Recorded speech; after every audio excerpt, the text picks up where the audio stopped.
Good afternoon, YouTube. Yo, yo, yo. This is the second episode of Grappling with Middle Age between myself and Matt, sorry. Also known as the Jimmy Hart to my earthquake. Keep going, baby, keep going. He's only missing his megaphone. If you can't hear him on the mic, that's because he hasn't got his megaphone with him today.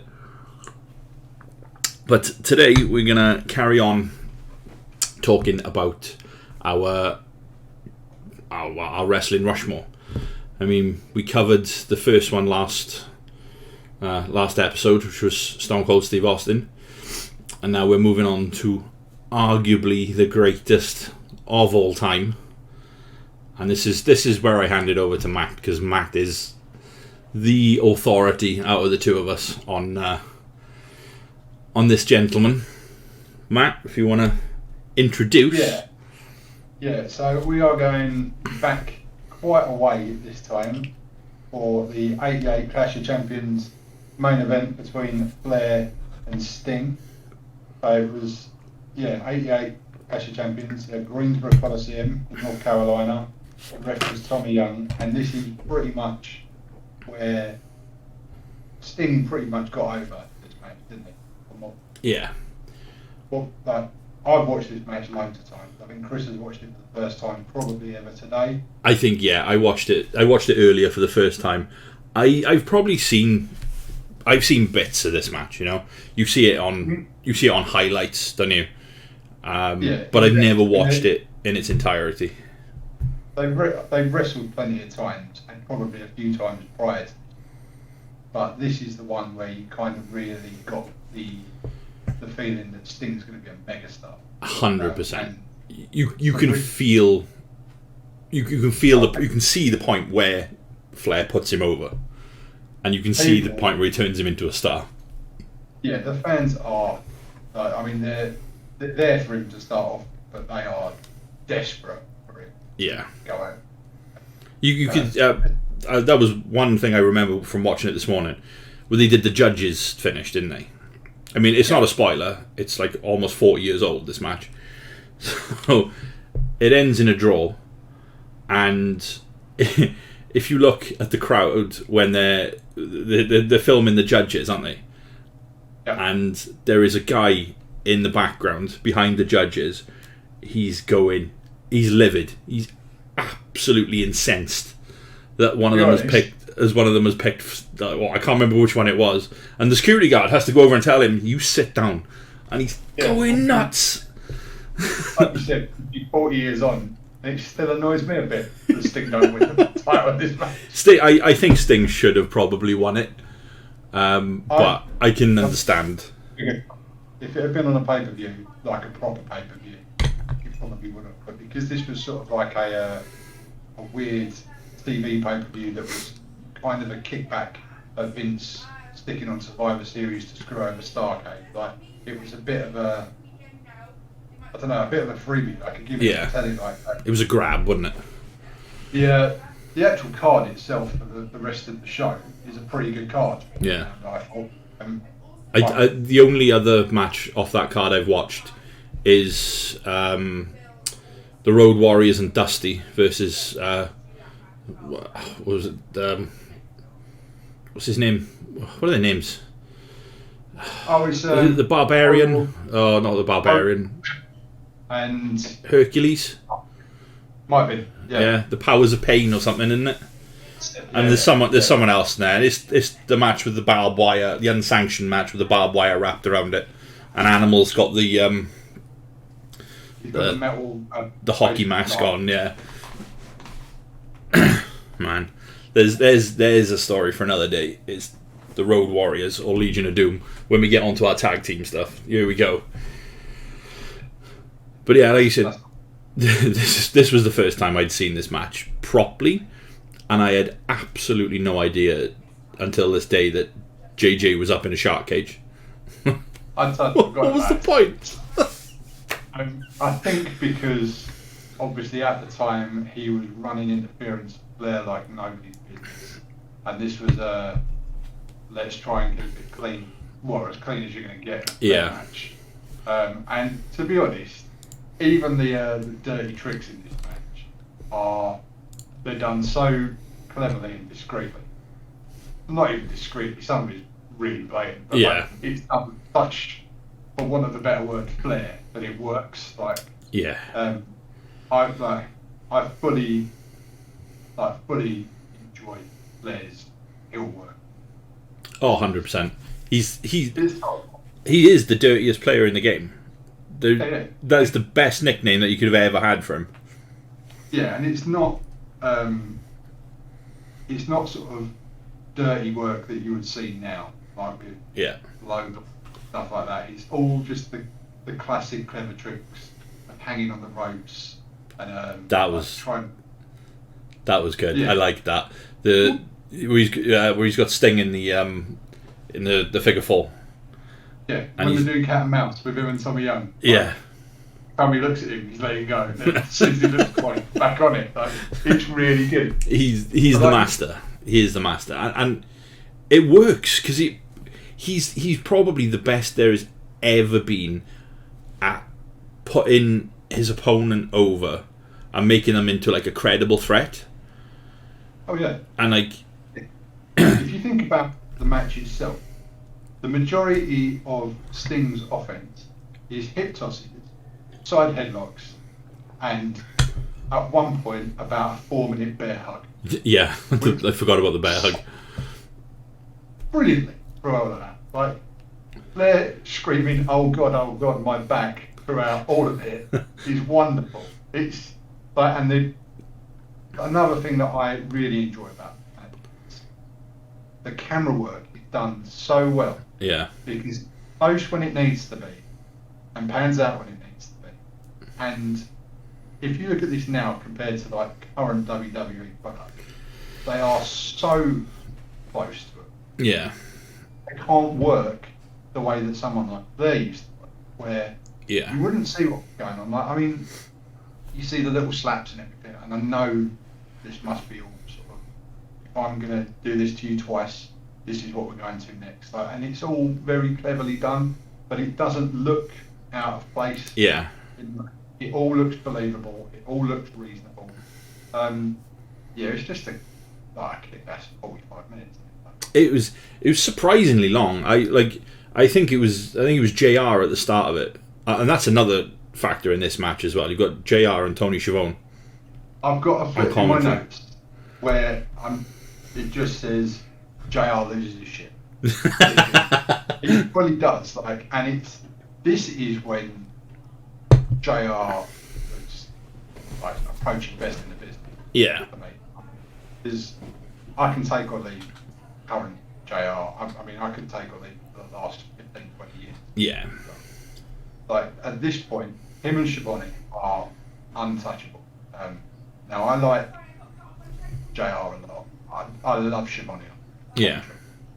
And for me, any one of them two and a Gorilla Monsoon or Bobby Heenan or a Jesse Ventura, if you put any of them sort of together, I think you're going to get the best colour and play-by-play out of the lot. Yeah. It's when you start like getting into like more recent territory, that's when it all starts to fall down a bit. I'm just googling actually. Yeah, Jesse Ventura is still alive. So yeah. We could have a dream. Getting back. Yeah. Get back watching. I didn't go on his Twitter. It looks all like governor stuff. No. Yeah. Yeah. But no, I agree with you. I agree with you there. But yeah, I think it was JR at the start of this says, when they say it's got a 45-minute time limit, and it might have been Schiavone, I'm not sure. One of them turns around and goes, "This ain't going 45 minutes." Yeah. Okay. Yeah. So again, it was all, everything in this, you could see it was all built, all scripted to put over Sting. That's the whole thing it was built towards. Yeah. And look what they did. At this point, he's got a reasonable moveset, I would say. Yeah. I mean, for saying the size he is, I know he's not the biggest guy, like, going, but he still does a pretty good-looking dropkick, I think. Yeah. His takedowns are all good. Like his hip tosses are good. I'm sure there's like a snapmare in there as well. It all looks good. But I think the thing that really helps is that Flair is willing to play along with Big Sting no sells, which is a massive part of his character going forward, even into the sort of crow sting in the later years. When he just pops back up after getting mullered. Well, there's some really good ones in this. He did it last week on Dynamite or whatever it was, where they put him through that table and he just popped straight back up. And it's wicked, isn't it? Yeah, it's so good. Yeah, because he's, I don't know, he's just like, he's not a supernatural character. It's like, he's just that was, it was he definitely was their answer to Hulk Hogan, wasn't he? Yeah. And when definitely. when you start talking about Sting, you don't think of him being a body guy, do you? But you see him in this match, and like I said to you, I messaged you on it. It was like, Sting is all bodied up in this. He's huge. He dwarfs Flair in this. Because of how he changed his look, sort of not too long after this, really. Probably only about 5 or 6 years, isn't it? Really. Yeah. Changes his look. But this is the Sting that I remember from when I was a really young kid. Yeah. And like, I mean, I know he gets called like Surfer Sting for this look, but I don't really think of it like that. I just thought it looked cool because it got sort of vaguely real face paint, but not quite as manic as Warrior. Like Warrior's great in small bursts, but like if you really wanted to get behind someone, Sting was like your guy because he seemed like the coolest guy in the room at any given time. I get that whole comparison. The Warrior, it's the face paint, and it's the easy thing to do. But I think the only person you putting up for a while, weren't they? Like they were tagging for a while. So, yeah. Like I don't know whether the face paint came from that, and they both sort of carried it on. But like, there was just something inherently cool about the way he presented himself, how the gimmick went over, and how the act went over. Like, it was just cool. He was cool. I will hold my hands up. Back in the 90s or whatever, I wasn't a WCW fan. I was die hard, WWF at the time. But getting older, you can appreciate. I wish I hadn't been such a die hard, DX fan back in the day. Because then I would have probably watched a hell of a lot more wrestling, and I'd have had a better sort of like appreciation for some of these guys. Apart from Goldberg, I hated Goldberg in the 90s. I hate Goldberg now. I'm sorry. Yeah. He's just. I think that's the common denominator in life, isn't it? Like, yeah. I never liked Goldberg, and you probably only liked him for about 2 years in the 90s. But everybody hates Goldberg now. Yeah. His moves aren't cool. There's nothing cool about him. Nothing. I mean, I get the whole streak thing. That was good. Good booking. And anyone though, couldn't it? It could have been, yeah. But they protected him, didn't they? Bischoff protected him, and they did a good job in hiding his weaknesses. Yeah. But and then didn't they feed him? Didn't they feed Flair to him or something? Probably. Wasn't it Flair? I can't remember who dropped the title to him. But no. Anyway, we're not gonna let Goldberg overtake this one. He's overtaken everything else. Enough. Keep Goldberg out of wrestling. Get that hashtag trending. What are your thoughts? I enjoyed it. It was long, and it was long for an 80s match, which generally isn't known for the most outstanding wrestling. But this is probably the best match of the 80s that I've seen in a long time. I mean, the Steamboat and Flair stuff. That comes a Macho Man and Steamboat. You know, there's a common denominator there somehow, isn't there? But I was, like they say, Paul Heyman is really good at making you believe the other guy is really good, and is it like, what was it, Samoa Joe, where Samoa Joe was challenging Brock, and Heyman put him over so well in the promos. Like, you don't want to fight this guy. Fight Roman Reigns. You can beat Roman Reigns. You don't want to fight this guy. That's the best way to build someone, is to get, that guy to put him over. And I think Flair was doing that in this match. Oh, definitely. And I think he did it so well. It made me a fan of Sting. And I'm not a massive Sting fan from back then anyway. So it worked. It did exactly what it needed to do. And I loved it. It was really good. It was a really good match. Do you think like that? That final 10 to 5 minutes of the sort of like closing sequence. When they announced the time remaining as well, that it gets you, doesn't it? Yeah.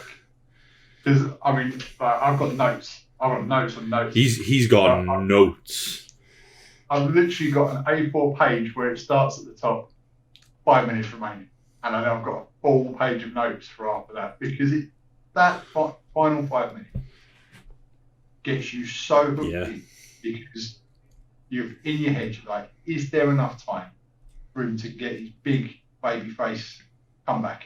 Yeah. Like, can he get it all done in these 5 minutes? And then you get down to 3, and you're like, oh, it's getting close. Then you get down to like 1.5, and he's only just got him in the deathlock. He locks him in the Scorpion Deathlock with like 10 seconds left to go, and he's Sting or Flair is just screaming his lungs out. Yeah.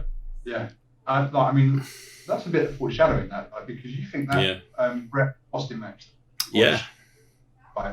that's not that dissimilar of an ending. Yeah, definitely.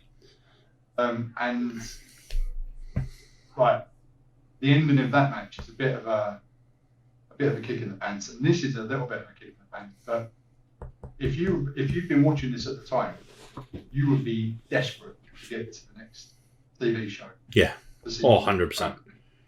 Because Sting is basically a champion in waiting. Yeah. And considering he's not that far into his career at this point, but he's clearly got it, hasn't he? Oh yeah, definitely. Because he's like we said, the no sell bit of Sting, that it works well, because he looks the part when he just bounces back up and beats his chest and throws to the crowd. And Flair sells it so well, begging off him, and on his knees, praying and that. It's some really good stuff. You genuinely want to see him kick the tar out of Flair, don't you? That's why he's the best. There's some good stuff in there from both of them. Like the first time Flair does the flip over the turnbuckle, to the outside. But then the second time when he does it, and he does the flip and run onto the body, and I think that one, he just basically bounces off Sting on that one. So it's so well done. And I mean, because they go back to a lot of... So he rolls him through, doesn't he? That's in the final sort of minutes, isn't it? And he does the crossbody, and Sting rolls him through and goes to the pin. Yeah. I mean, Flair makes it, but you can't take anything away from the fact that Sting's getting there, like, sort of close to the top of his game as well. Like, there's little things in there that I forgot that he did a lot. I forgot that he did the gorilla press quite a lot. Right, yeah. Point. And the first one's pretty good. The second one's really good when he's really got hold of him. And the fact that they're selling it like, please don't drop me, please don't drop me, please don't drop me. And it's just really well done. I like. There's a lot of stuff in this. I think, like, this is really cool. Like the outside doing suplexes. Yeah. It's like Sting holds him like dead straight really well. That's another sign of the times as well. One of the I forget which commentator it was, but when Flair is trying to suplex him out of the ring, he's saying he's trying to end his career, and it's like, wow, that today is just like, well, yeah, okay, he's trying to suplex him out of the ring. You're gonna have to put him through 85 tables and smash him in the face with a pizza cutter to kill him. That's it, though, isn't it? Like at this point, it's a concrete floor, yeah. And when he's whipping him into that barricade, yeah, that's just a scaffolding bar, isn't it? yeah, there's no give on that pole, is there? You've thrown full pelt into that, right? I think I've got it written down something like that. Looks like it sucks. Like there's no way of taking that where it isn't yeah. Suck. Right? Yeah, that looked like it sucked. Yeah, there's some really good stuff in this. I think one of the things that sells it so well for me, the crowd are so into it. Yeah. Like, but even the simplest things like the takedowns, they're really into it. When he's got him in a headlock, they're really into it. When he's bear hugging him and Blair's screaming and crying, they're really into it. Yeah. They want to see him beat the tar out of Flair. Yeah. This is, I mean, considering this is in Blair's, like, basically in his backyard, isn't it? Like, but they're really not into watching him win. He'd probably been caught in most people's bedrooms by this point, though, wouldn't he? So, no wonder they hated him. But yeah, this is just such a good like romp through the best of the best bad guy in the business ever. Oh, 100%. Putting over one of the future best babyface. Yeah. The fact that he's all going now, and everyone still wants to see the best of Sting. Yeah. Wants the best for him as well. Yeah, definitely. I think it's going to be. an interesting couple of weeks coming up. I mean, because obviously Sting's with AEW. We know Flair's going to end up there because of Andrade.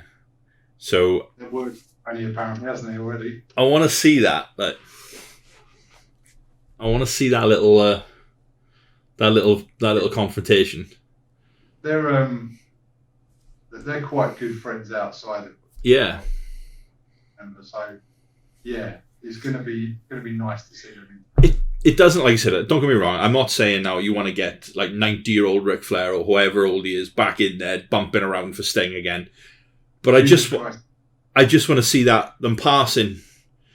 And to be fair, at some points WWE have been very good at like the little backstage segments. And AEW have stayed away from a lot of like just the passing in the hallway stuff. Like this is all, But I just want to see them. I just want to see them walk past each other, stop, and look.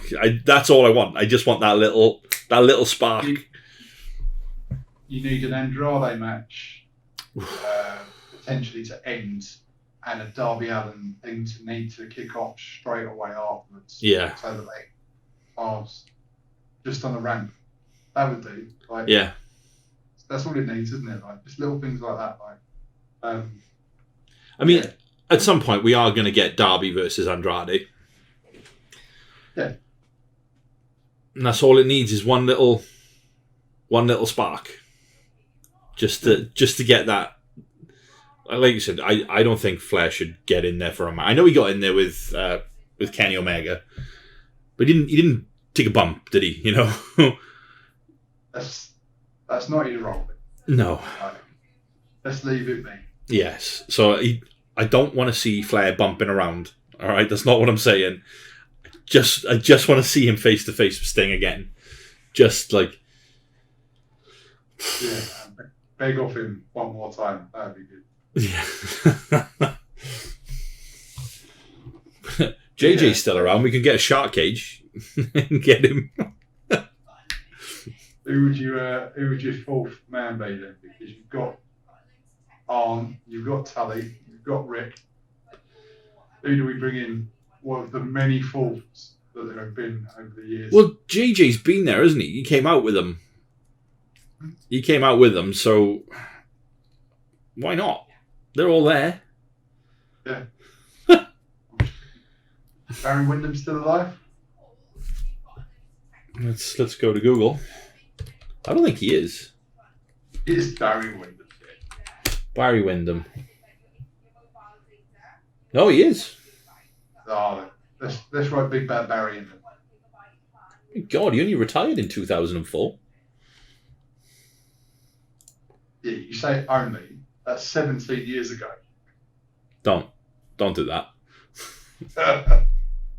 17 years. Don't do that. I'm still processing 2020, let alone realising it's 2022 in a couple of months. Yeah.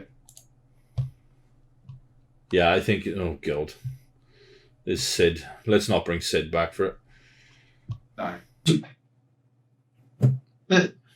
This, yeah, like we were saying, this is Flair. He could be fouled. You could put him in there with anyone.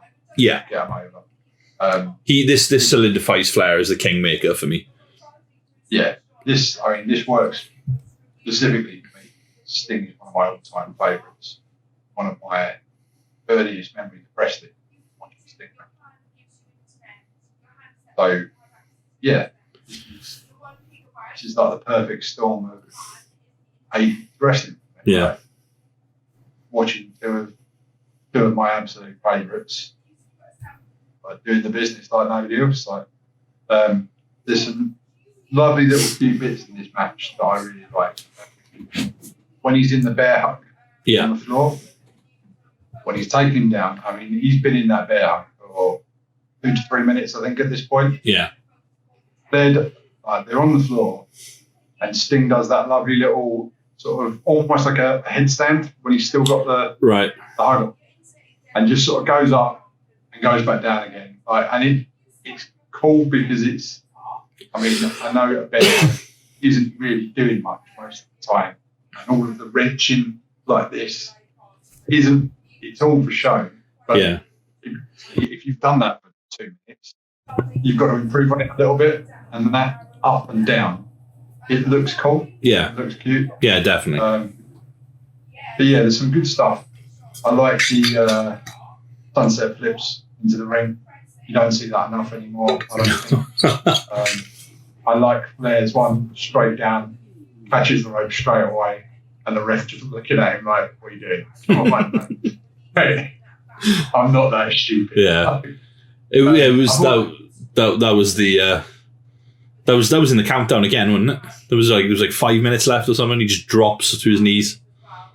Yeah, it's about 5 minutes to go, I think. And it's just before a weird sort of turnaround where Sting's basically doing all of the stuff Flair's done to him earlier on in the match, but it really works for a babyface. Yeah, definitely. Does exactly the same thing. I like the Miss Stinger splash. I like it better when it connects on it's isn't it? Like Flair gets a bit of colour at one point. He's the best colour guy. That hair. Without a doubt, it's just made for it, isn't it? There's nobody better. How he ever got his hair back to the white that it is after these matches, God alone knows. Fair play to him. In a bucket of peroxide every single night. Unbelievable stuff. Still frustrated now that it went to the draw. That really pops you, doesn't it? Still. Still bugs me. I quite like the fact that the kid from the Wonder Years is one of the judges. Apparently. I'd never seen that bit, and when he comes out, I was like, I know that kid. I was like, why is he there? Like, he's not even a judge; he's just there. Like there's him and is he one of the Penthouse pets or something like that? I don't know who she was. She's like an equivalent Playboy bunny in it. Right? The NWA version of the Playboy bunnies. They're on the table, but their vote doesn't seem to count in the match. Well, she gets a vote. She gets a vote, doesn't she? The other two don't. the guy from, what was it, Leave It to Beaver? Yeah. Yeah, he gets a vote. The woman gets a vote, and the other one gets a vote. But the kid is like, why are you there? Just go to bed.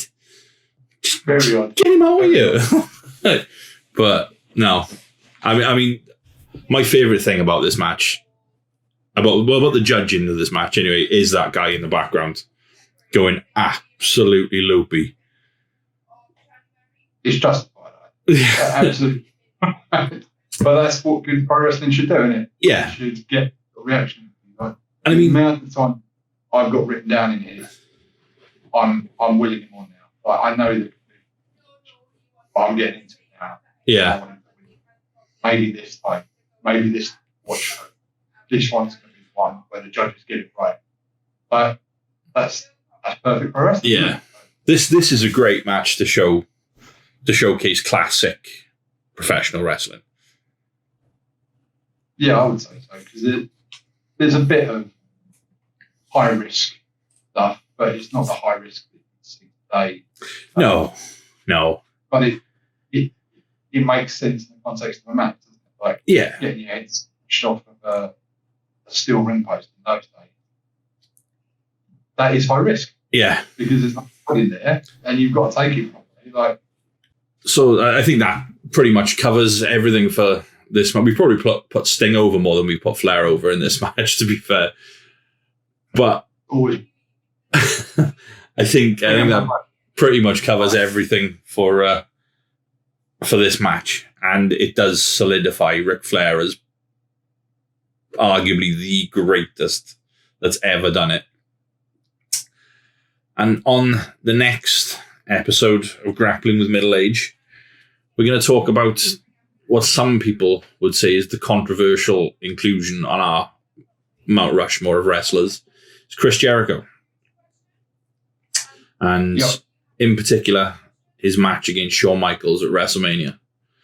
So, if you want to like and follow the page and stay tuned, we'll catch you on the next one. Thank you, guys and girls.